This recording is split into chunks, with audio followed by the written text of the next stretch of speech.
this video, I'm going to introduce The Precipice by Toby Ord, one of our readings, which is about our obligations to future generations, basically.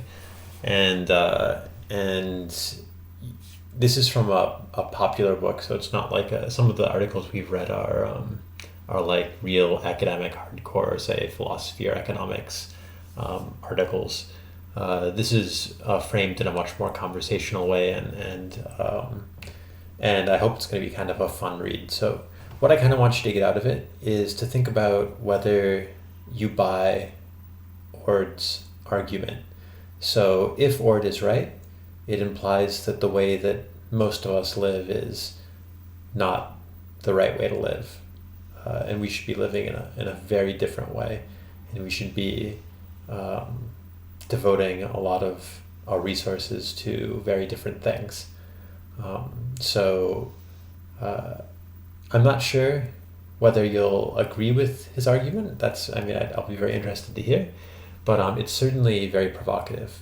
So I don't want to spoil it too much, but it's going to be an argument about, again, how much of our efforts we should devote to future people. So this is a very short introduction. I'm just going to leave it there.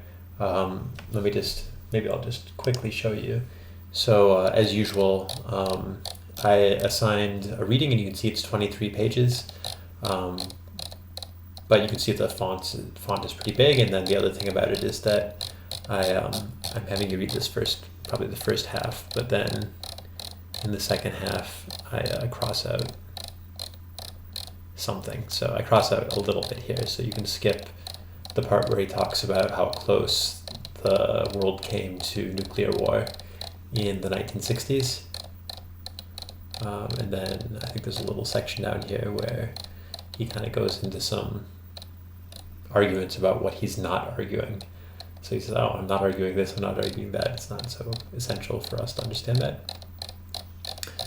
But anyway, yeah, so that's the reading, and hopefully it will be thought-provoking, and I look forward to talking with you guys, not next class, but the one after, about this one.